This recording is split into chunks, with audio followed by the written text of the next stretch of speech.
Un homme défraye la chronique aujourd'hui, c'est le président de la Fédération camerounaise de football, Samuel Eto'o. L'ancien attaquant du Barça a été aperçu hier au Qatar. Il en est venu aux mains, ou plutôt aux pieds, avec un youtubeur algérien.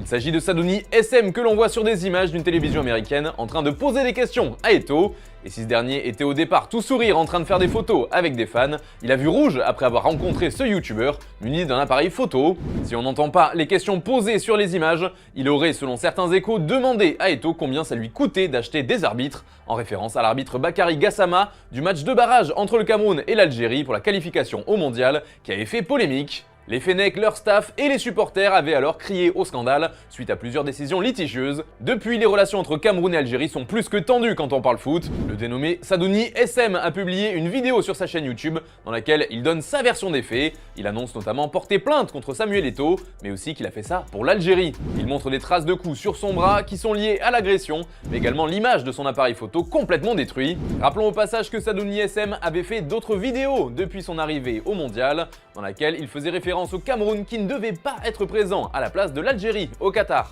Depuis leur diffusion, ces images ont mis le feu aux réseaux sociaux, notamment sur Twitter où la polémique gronde. Certains comptes comme Algérie Football Media parlent d'images inacceptables pour évoquer l'altercation et va même plus loin dans un second tweet en expliquant que s'il voulait faire avancer le foot africain, c'était raté et qu'avec son geste, Samuel Eto'o l'avait fait reculer de 20 ans.